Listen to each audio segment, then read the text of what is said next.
بسم الله الرحمن الرحيم اللهم صل على محمد وآل محمد وعجل فرجه. How do we achieve happiness in this world? How can we ensure that our lives are filled with bliss as opposed to misery? We live in a world where it's filled with darkness and ignorance.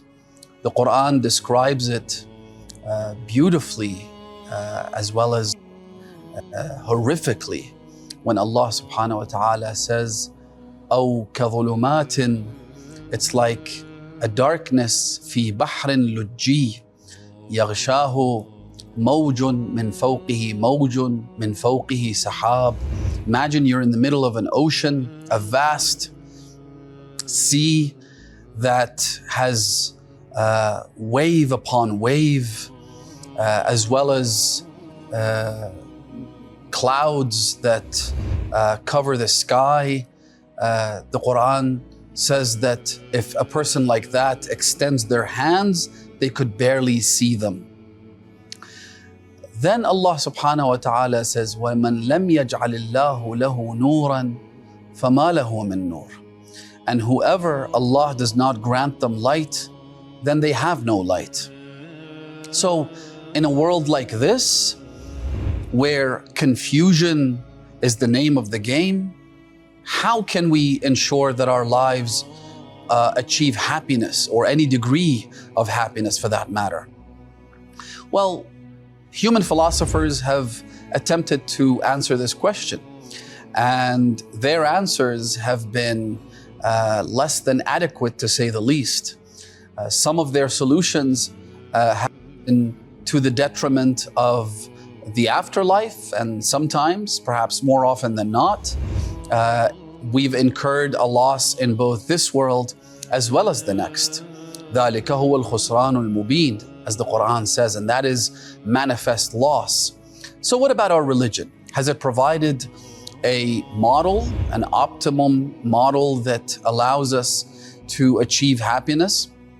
And the answer is outwardly elegant and inwardly incredibly deep and insightful. And it is summed up in one word that was frequently uttered by the companions of Imam al-Hussein alayhi salam, including the likes of Hamid ibn Abdullah al-Hanafi, who would look up at the Imam and say, Awafait, Aradit, have I fulfilled? Meaning, have I fulfilled my pledge? Are you pleased with me? If we employ that equation, we will, without a doubt, achieve incredible, indescribable bliss.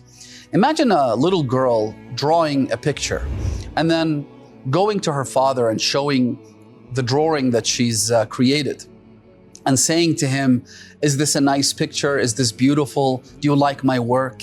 When the father responds by saying that it's a beautiful picture, you can imagine how the girl's joy will be palpable. Now, imagine if we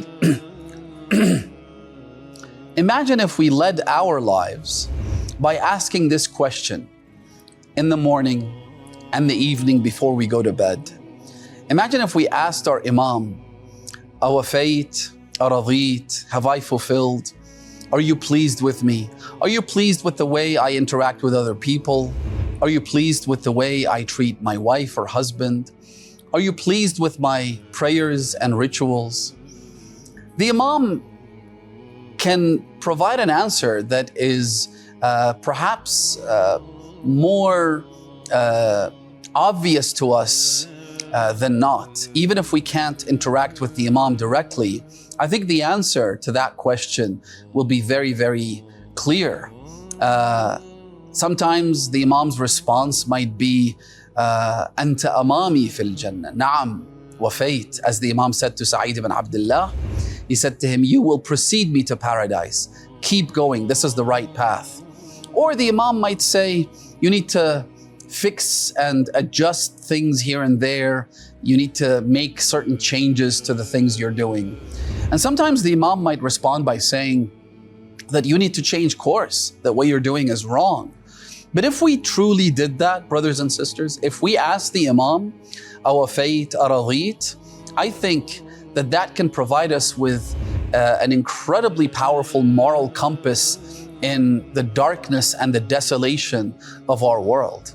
And we should always remind ourselves of the dua in which we ask Allah, Allahumma ij'alni min ansarihi wa a'wanihi wa shi'atih, make me among his supporters, wa arini fi ali Muhammadin ma yarghabun wa fi a'da'ihim ma yahdharun, and make me such that the progeny of Muhammad, the Imam of my time, is pleased with me, and that I have fulfilled my pledge to him, and make the enemies of the progeny of Muhammad angry with me and see the things that they don't want to see.